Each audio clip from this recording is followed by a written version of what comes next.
you awake? I thought I heard you get up. Yeah, I'm awake. Sorry, I just can't sleep. Are you thinking about him? Yeah, a bit. Usually get back to sleep, my love. I'm fine. No, it's okay. What else is on your mind? I don't know, it seems weird, but I had one of the most vivid dreams of my life. I saw a fox on a snowy mountain, just looking confused and worried.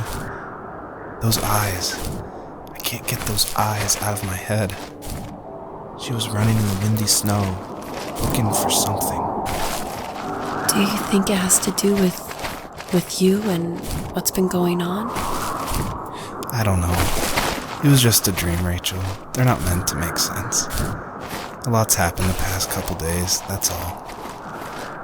Well, if you're not going to sleep anyway, you should tell me. I want to hear. All right.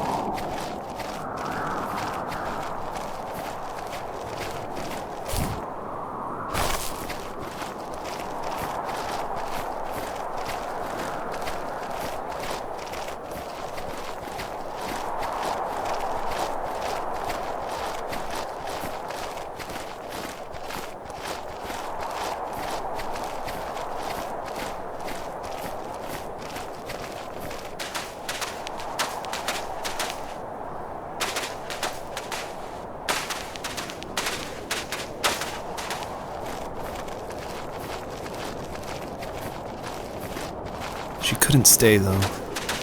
She had to find her other 2 children. So she took that path. She followed it towards something ancient. Something with answers.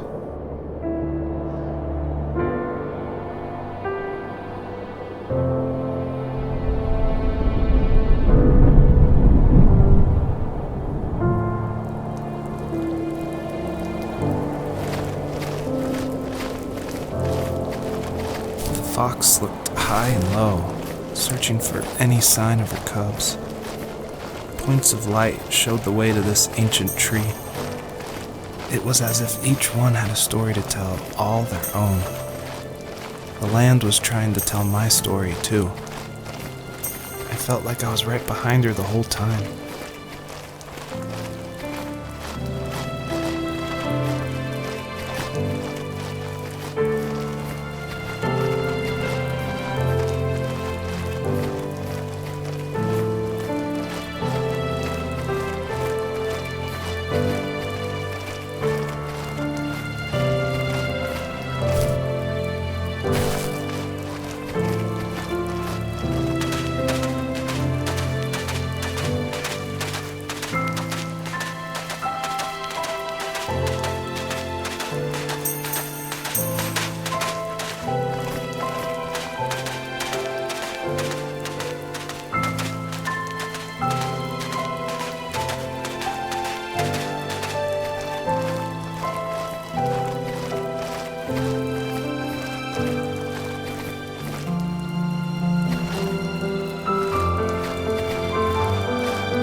As a kid, did you ever do show and tell in your class?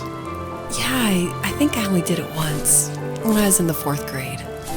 You know how my life was around then. I wanted to show my class what helped pass the time and distracted me, so I brought a dozen paper cranes I had made. I think I told everyone how badly I wanted to be a bird and fly, embarrassingly enough. Don't be embarrassed. Every kid wants to fly. For me, it was another toy from my dad, a wooden boat. I remember guarding it so carefully in my hands as I walked into class. When I sat down, a group of boys immediately made fun of it. They asked which trash can I found it in, or why an ugly log was my favorite toy. When I got up, I didn't even want to tell them my dad had carved it. I said it was a joke gift my friend had given me. Kids can be so cruel. Some of them are. I shouldn't have let them get to me, but it did. It's amazing we bounced back at all.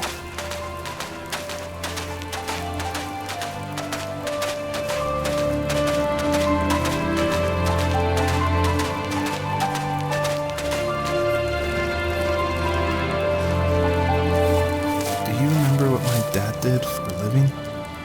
Wasn't he like a lumberjack? That's one way of putting it. If wood was a canvas, then a carving knife was his paintbrush. Even after working a 50-hour week, even after his hands were more splinters than skin, he would bring home the nicest piece of Alaskan weeping cedar and make me toys. That wooden train was the first toy I can remember, and I loved it. I just knew from a young age I was going to be a lumberjack, like my father.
Usually those kids would leave me alone, but somehow they could tell I was different.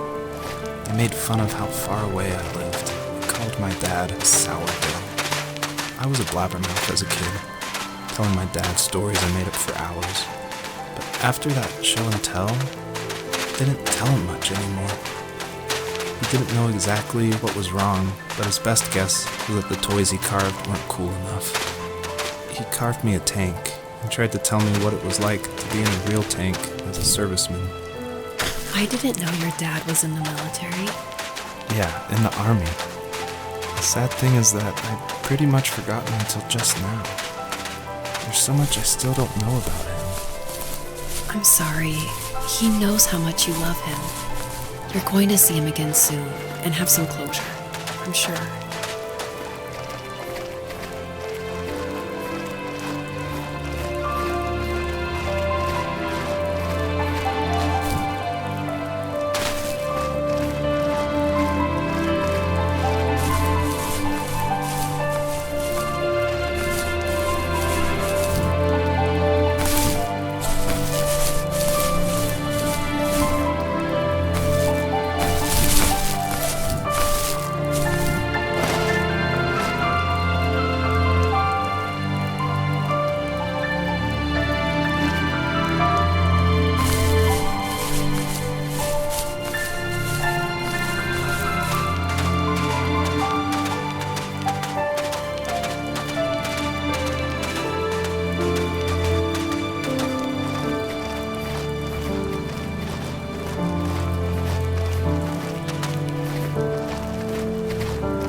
My teenage years were full of sketching, angst, and trouble.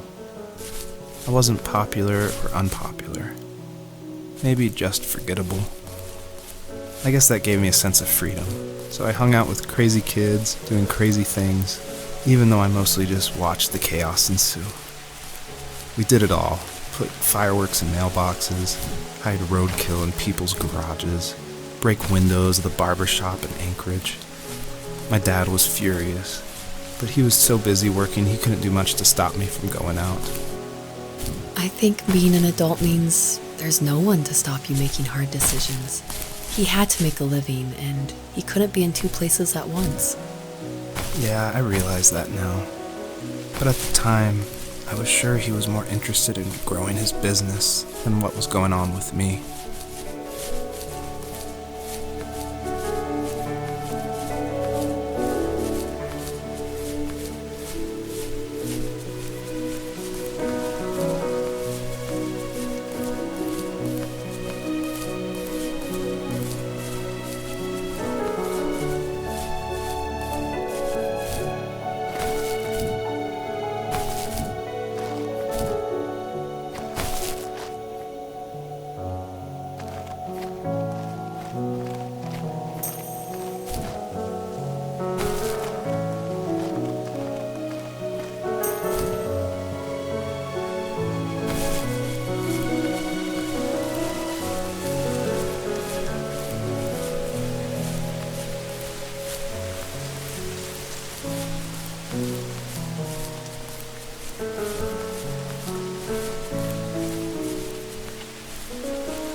He was working another late night, and my friends were over, saying how bored they were and how they had come all the way out to my house for nothing. One of them mentioned how that old, ugly beyond belief truck was still in the garage, and how we should take it for a spin. I was only 15, so I kind of fought it for a while. The next thing I knew, we were careening around the mountain path, rocks spitting onto the sides of the cliff, while my dad's cringeworthy bluegrass blared out the speakers. I drove while my friends were in the back of that yellow and purple truck, throwing beer bottles and trash at anything remotely interesting. Felt like I was soaring in the air with borrowed wings. But all good things have endings. A cop outside of Eagle River pulled us over after he saw us send a bottle rocket into someone's yard. What followed was a long night of talking to disappointed adults and feeling smaller than ever.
After he drove me home from the police station, I blew up at him, saying how I never wanted to be like him, how I was going to be someone and leave that hick icebox for good.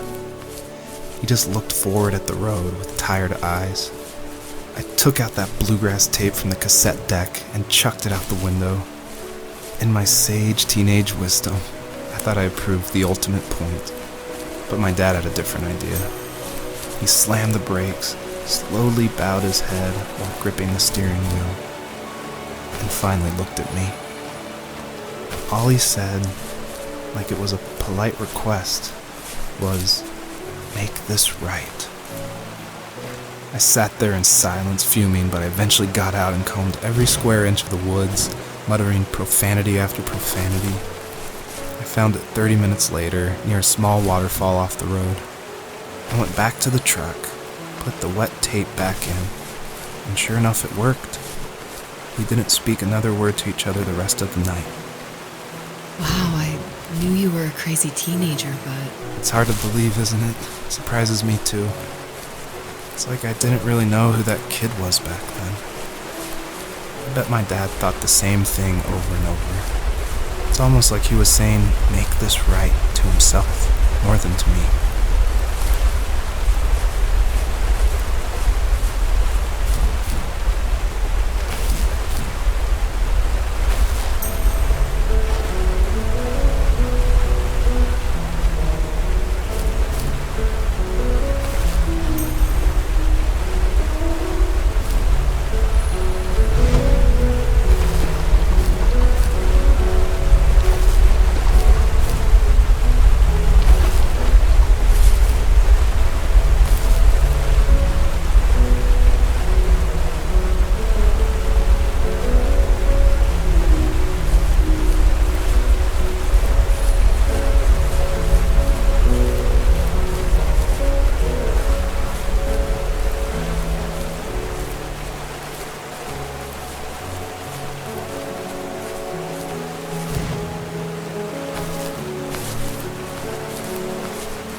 My friends would laugh about that night and talk about how crazy it was, and I laughed along, pretending it didn't bother me. But it did. I imagined my friends growing old in the bush and able to find that thrill in those godforsaken ice fields. It's like those mountains were a literal wall keeping me from leaving, where all I would have to look forward to are lumber yards and evening beers. I had to climb over. That was my only goal for a long time.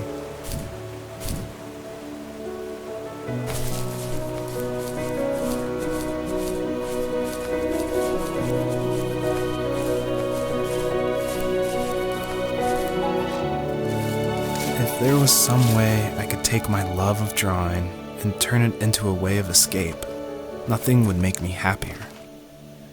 I wanted to create instead of tearing trees down. I wanted to move to the lower 48, not because I hated it there in Alaska, but I hated the idea of it. It's like all of that spite inside me had created this monster which followed me around my whole teenage years.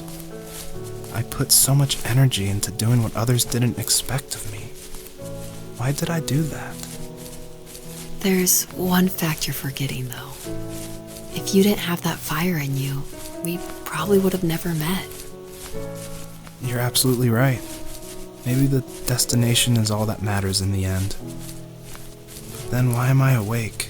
Why am I seeing this fox go on her journey? And why can't I stop thinking about my dad?